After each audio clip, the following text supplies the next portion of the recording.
والفرقان الحميد ما كان محمد أبا أحد من رجالكم ولكن رسول الله وخاتم النبيين وكان الله بكل شيء عليما آمنت بالله صدق الله العظيم وقال رسول الله صلى الله تعالى عليه وسلم أنا خاتم النبيين ونبي بعدي أو كما قال عليه الصلاة والسلام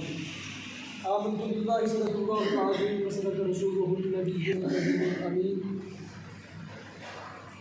إن الله وملائكته يصلون على النبي يا أيها الذين آمنوا صلوا عليه وسلموا تسليما الصلاة والسلام عليك يا سيدي يا رسول الله وعلى آلك وأصحابك يا سيدي يا حبيب الله الصلاة والسلام عليك يا خاتم النبيين الصلاة والسلام عليك يا رحمة للعالمين الحمدللہ ثم الحمدللہ آج میلاد النبی صلی اللہ تعالیٰ علیہ وسلم کے مبارک موقع پر ہم ختم نبوت سینٹر کے اندر حاضر ہیں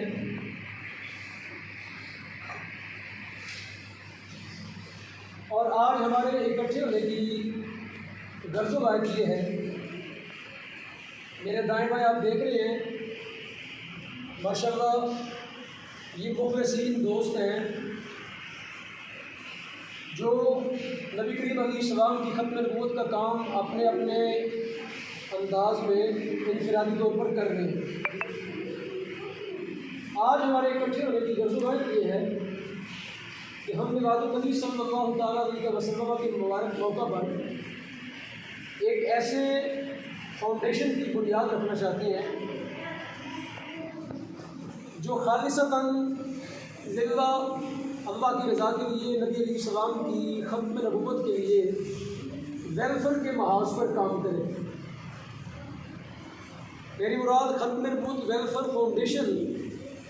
کے حوالے سے آج ہم نے دوستوں نے مل کے مشاورت کی،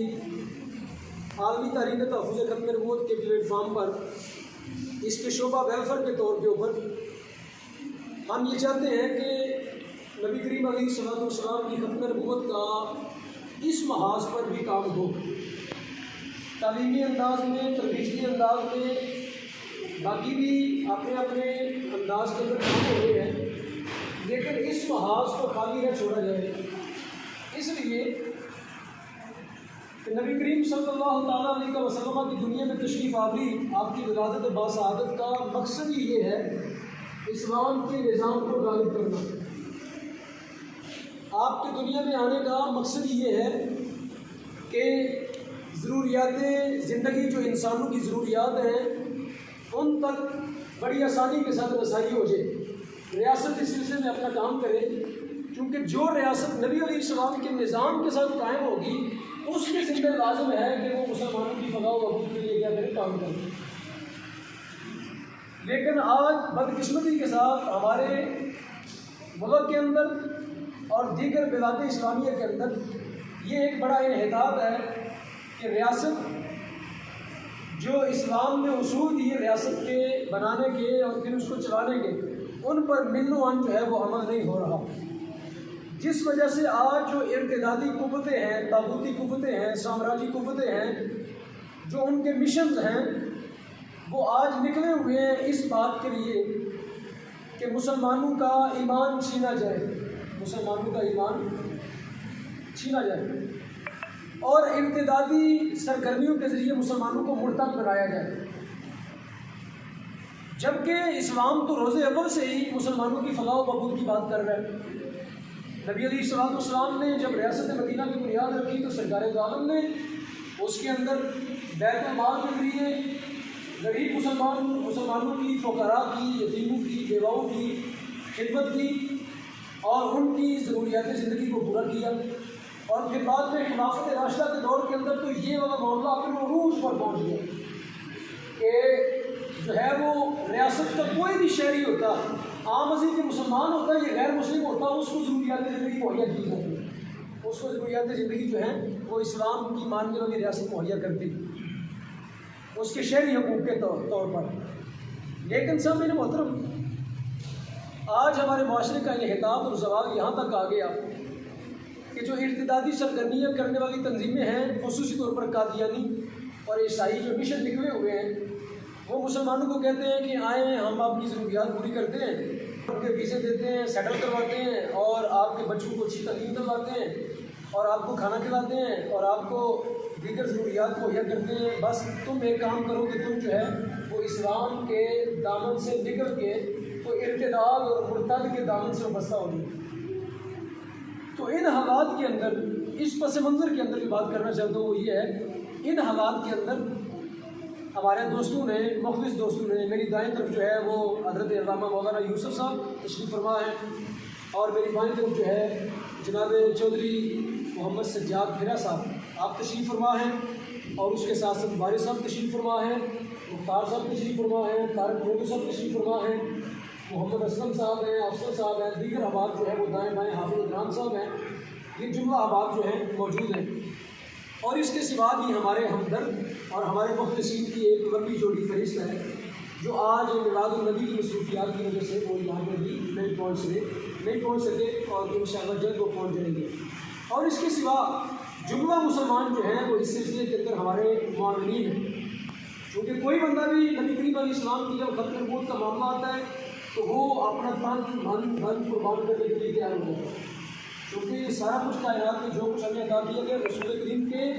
ولادت باسعادت اور آپ کی ختم نبوت کی برکت سے عطا کیا گیا. ان حالات کے اندر جو ہے آج میلاد النبی کے موقع پر یہ ختم نبوت ویلفیئر فاؤنڈیشن کی بنیاد رکھی جا رہی ہے.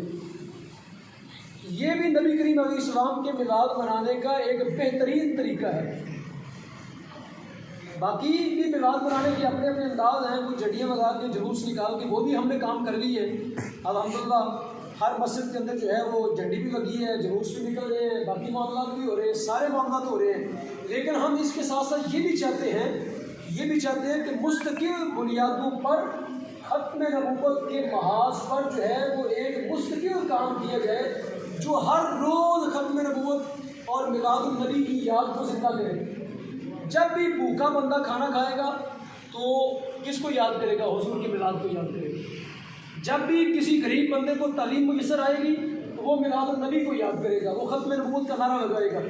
تو اس لیے ہم یہ چاہتے ہیں ختم نبوت ویلفیئر فاؤنڈیشن کے جو ہے وہ محاذ پر اس کام کو منظم کیا جائے، اس کام کو منظم کیا جائے. ماشاءاللہ ہمارے سینئر نائب، ہمارے جو نائب صدر ہیں جماعت کے ختم نبوت ویلفیئر فاؤنڈیشن کے جناب علامہ فیض رسول صاحب قادری آپ تشریف لے کے آئے، ہم آپ کو خوش آمدید کہتے ہیں. جناب حافظ محمد شہید جلالی صاحب اور ہمارے اور بھی دوست تشریف لے کے آئے، ہم جملہ احباب کو خوش آمدید کہتے ہیں. تو میں یہ عرض کر رہا ہوں کہ ہم یہ چاہتے ہیں کہ میلاد النبی صلی اللہ علیہ وسلم جو ہے وہ مستقل بنیادوں پر ہر روز منایا جائے. اس لیے کہ جب بھی کوئی ختم نبوت کا دسہرہ لگے گا تو بات کس کی ہوگی؟ مصطفیٰ کے میلاد کی بات ہوگی. جب بھی کوئی کسی کو ایجوکیشن ملے گی، تعلیم ملے گی، کوئی درس قرآن کا آغاز ہوگا، کوئی دسترخوان لگے گا، یا کسی جگہ صاف پانی مہیا کیا جائے گا، کوئی ایمبولینس چلے گی ختم نبوت ویلفیئر فاؤنڈیشن کے ساتھ، تو سب جگہ کیا ہوگا؟ میلاد النبی کی برکت کو بیان کیا جائے گا کہ سرکار دو عالم کی تشریف آوری کے اصل مقاصد کیے گئے. تو اس لیے سامعین محترم، آج ہم دوست احباب جملہ جو ختم نبوت سینٹر کے اندر جمع ہے وہ سارے احباب اس مقصد کے لیے اکٹھے ہوئے ہیں کہ آج کے مبارک دن کے موقع پر ختم نبوت ویلفیئر فاؤنڈیشن جو ہے وہ عالمی تحریک تحفظ ختم نبوت کے شعبہ ویلفیئر کے تحت یہ قائم کیا جا رہا ہے. انشاءاللہ عزیز جلد یہ ختم نبوت ویلفیئر فاؤنڈیشن جو ہے وہ اپنے تاسیسی اجلاس کے بعد جلد اپنی سرگرمیوں کا آغاز کرے گا. اور میں اس کے اغراض و مقاصد میں سے چند آپ کے سامنے بیان کرنا چاہتا ہوں کہ یہ جو ویلفیئر ہوگا یہ امداد باہمی کی طرز پر چلے گا. امداد باہمی سے مطلب یہ ہے کہ کچھ مخیرین جو ہیں سوسائٹی کے ہمیشہ جس طرح صدقات، زکوٰۃ اور باقی عطیات کے ذریعے اور باقی مخیرین جو اپنے نبی علیہ السلام کی محبت میں ختم نبوت کے محاذ پر کام کرتے ہیں، ان کے طور پر وہ خدمات سر انجام دیں گے اور غربا تک جو ہے اس کا پیغام پہنچے گا. اس کے ذریعے ماہانہ راشن بھی ملے گا. جتنی ہماری توفیق ہوگی اس توفیق کے مطابق ہم تعلیم کے محاذ پر کام کریں گے، ماہانہ راشن کے ذریعے غربا کی خدمت کریں گے، اور خاص طور پر جن بستیوں کے اندر قادیانی اپنا تصور جمائے بیٹھے ہیں اور لوگوں کی بھوک اور ننگ سے فائدہ اٹھاتے ہوئے لوگوں کو مرتد بنا رہے ہیں کہ آؤ ہم آپ کی بھوک مٹاتے ہیں، تم بدلے کے اندر احمدی ہو جاؤ، نام نہاد احمدی ہو جاؤ، قادیانی ہو جاؤ، ان بستیوں کے اوپر زیادہ فوکس کیا جائے گا ختم نبوت ویلفیئر فاؤنڈیشن کے ساتھ، تاکہ وہاں پہ مسلمانوں کے ایمان کو کیا کیا جائے، بچایا جائے۔ اس کے ذریعے ہم جہالت، بیماری اور غربت کے خاتمے کے لیے اپنی توفیق کے مطابق اور عوام الناس کی فلاح و بہبود کے لیے اقدامات کریں گے، تاکہ معاشی بحران جو اس وقت معاشی بحران ہے ہمارے ملک کے اندر، ان حالات کے اندر ہم حکومت وقت اور ریاست کا ہاتھ بنا سکیں، اور اس کے ساتھ ساتھ ان طبقات کو ریلیف جو ہے وہ پہنچائیں گے جو طبقات اس کے مستحق ہوں گے۔ یہ جتنا بھی ویلفیئر کا کام ہوگا یہ شرعی انداز میں اور شرعی اصولوں کے مطابق ہوگا، شرعی اصولوں کو مد نظر رکھتے ہوئے، اور پورا احتسابی نظام جو ہے اس کا ہوگا، اور پورا اس کا آڈٹ کا نظام ہوگا، اور انشاءاللہ العزیز پوری تسلی اور اطمینان کے ساتھ جو ہے یہ کام کیا جائے گا، چونکہ اس کی سرپرستی بڑے بڑے علماء کر رہے ہیں، اس کی سرپرستی بڑے بڑے جو ہیں وہ پڑھے لکھے لوگ کریں گے، معاشرے کی جو قریب ہوگی وہ اس کی سرپرستی کرے گی، تو ان کی زیر نگرانی یہ ویلفیئر کا جو ہے محاذ پر کام ہوگا، تو زیادہ اس سلسلے کے اندر آڈٹ کا نظام بھی بہترین ہوگا، اور جو احتسابی نظام ہے وہ بھی بڑے خوبصورت انداز میں چلے گا۔ اس سلسلے میں ہم یتیموں کی کفالت جو ہے اس کے حوالے سے ہماری اغراض و مقاصد کے اندر یہ چیز شامل ہے، جہاں پہ روزگار نہیں ہوگا ہم اخوت کے جذبے کے تحت جو ہے وہ چھوٹے چھوٹے روزگار بھی لوگوں کو انشاءاللہ ختم نبوت ویلفیئر فاؤنڈیشن کے محاذ سے اس پر بھی کام ہوگا۔ قدرتی آفات جہاں پہ رہیں گی وہاں پہ بھی انشاءاللہ جو امدادی کیمپ ہیں وہ لگائے جائیں گے، ڈسپینسریاں جو ہے وہ جگہ جگہ کھولی جائے گی، تاکہ قادیانی اس محاذ پر بڑھ کر اگر وہ کام کریں گے، ان کے لیے جب ہم خلا چھوڑیں گے، ان کے لیے جب ہم جگہ چھوڑ دیں گے، اسپیس چھوڑ دیں گے، تو وہ اس محاذ پر کام کریں گے اور وہ لوگوں کی ہمدردی سمیٹیں گے، جب ہمدردی سمیٹیں گے تو ایسا ایسا لوگوں کو کیا کریں گے، وہ مرتد کریں گے۔ اور اس کے سوا سکولوں میں، کالجز میں درس قرآن کا، ختم نبوت کے دروس کا آغاز ہوگا،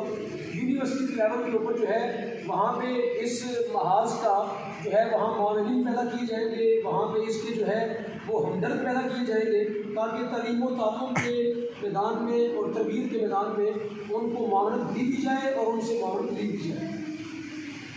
اس سلسلے کے اندر لاچار اور بے بس جو ضرورت مند ہیں ان کے لیے قانونی امداد جو ہے اس کا بھی ہمارا ایک وکلاء کا پینل ہوگا، انشاءاللہ ہم وکلاء کے ساتھ بات کریں گے اس سلسلے کے اندر، کیونکہ وکلاء کے اندر بھی بڑے بڑے مسلمان اور بڑے بڑے جو ہیں وہ ختم نبوت کے مجاہد موجود ہیں، ان کو بھی ہم جا کے یہ عرض کریں گے کہ آپ اس محاذ پر لوگوں کو قانونی معاملے جو ہے وہ فری معاملے جو ہے فراہم کریں، اور خاص طور پر جو ہمیں آج تک ہم نے نوٹ کیا وہ یہ ایک بات ہے کہ جب کوئی بندہ قادیانی سے چھوڑ کے قادیانی کو چھوڑ کے مسلمان ہوتا ہے اس کو بڑی قانونی معاملے کی ضرورت ہوتی ہے، کیونکہ قادیانی اس کا پیچھا کرتے ہیں، قادیانی آسانی کے ساتھ اس بندے کو جو ہے وہ یو ٹرن نہیں لینے دیتے، اس کو تنگ کرتے ہیں، اس کے کاروبار کو تباہ کرنے کی کوشش کرتے ہیں، اس کے بچوں کے لیے مسائل پیدا کرتے ہیں، تو انشاءاللہ ہم وکلاء کے پاس جائیں گے اور وہ اپنی بار کے اندر جا کے اپنے ہمدرد وکلاء کھڑے کریں گے، تاکہ جو بندے قادیانی سے طائب ہو کے مسلمان ہوں یا جو بندے ارتداد کا راستہ چھوڑ کے واپس اسلام کی طرف پکڑ کے آئیں تو ان کے لیے قانونی امداد جو ہے فراہم کی جائے۔ اس سلسلے کے اندر ہمارا یہ بھی منصوبہ ہے، اللہ پاک کی توفیق کے ساتھ اور نبی علیہ السلام کی ختم نبوت کی برکت سے، میلاد النبی کی برکت سے یہ ہمارے منصوبے کے اندر بات موجود ہے کہ انشاءاللہ فری ایمبولینس ہم جائیں گے مخیرین کے پاس اور انہیں کہیں گے کہ ختم نبوت کے کام کو آگے بڑھانے کے لیے آپ جو ہیں ختم نبوت ویلفیئر فاؤنڈیشن کے لیے فری ایمبولینس جو ہے اس کا بندوبست کریں، تو انشاءاللہ اس محاذ پر بھی کام ہوگا اپنے اپنے وقت پر۔ فری میڈیکل سہولیات ہمارے عدنان حافظ عدنان ظفر صاحب موجود ہیں، یہ پہلے سے ہی جو ہے میڈیکل کے محاذ پر کام کر رہے ہیں، سوشل ایکٹیویٹی ان کی موجود ہے، تو انشاءاللہ ہم اس کو منظم انداز میں لے کے آئیں گے اور ہم اس کو ختم نبوت کے محاذ کے بعد اس کو کام کریں گے، تاکہ لوگوں کو جو ہے وہ نبی علیہ السلام کی ختم نبوت کا فیض پہنچے اور اس کی برکت سے وہ اپنے اسلام اور ایمان پر کیا رہے ثابت رہیں۔ باقی سماجی سرگرمیاں خصوصاً ہمارے ٹارگیٹ کے اندر یہ چیز شامل ہے کہ ہم مختلف جگہ کے اوپر ختم وہ سینٹر قائم کرنا چاہتے ہیں تاکہ بچوں کی تعلیم و تربیت جو ہے بچپن کے اندر جب اس محاذ پر کام کیا جائے بچوں کو ختم نبوت کے جو دروس ہیں ان سے روشناس کروایا جائے، ختم نبوت کا عقیدہ ان کو ازبر کروایا جائے، ختم نبوت کے عقیدے کو ترویج و ارشاد کے ساتھ جو ہے ان بچوں کے ذہنوں کے اندر جو ہے منتقل کیا جائے تاکہ بڑے ہو کے کوئی بچہ جو ہے وہ قادیانی کے ہتھے نہ چڑھے۔ تو اس سلسلے میں ہمارا ارادہ یہ ہے کہ ہم مختلف جگہ پہ معاونین کے تعاون کے ساتھ ختم نبوت سینٹر جو ہے وہ قائم کریں، اور ہمارے منصوبے کے اندر یہ بھی ایک بڑا منصوبہ ہے اللہ پاک کی توفیق کے ساتھ ہم چاہتے ہیں کہ ایک جو ہے وہ ختم نبوت یونیورسٹی بھی قائم ہو۔ انشاءاللہ یہ وسائل کے ساتھ ساتھ جو بھی وسائل بڑھتے جائیں گے یہ معاملات جو ہیں وہ سرگرمیاں بڑھتی جائیں گی انشاءاللہ۔ تو ہمارے یہ بھی ٹارگٹ کے اندر موجود ہے کہ ہم چاہتے ہیں ختم نبوت یونیورسٹی قائم ہو تاکہ وہاں پہ ایسے اسپیشلسٹ پیدا کیے جائیں، ایسے لوگ پیدا کیے جائیں جو ہر محاذ پر ڈاکٹر ہے تو تب وہ ختم نبوت کا کام کرے، کوئی صنعت کار ہے تو وہ ختم نبوت کا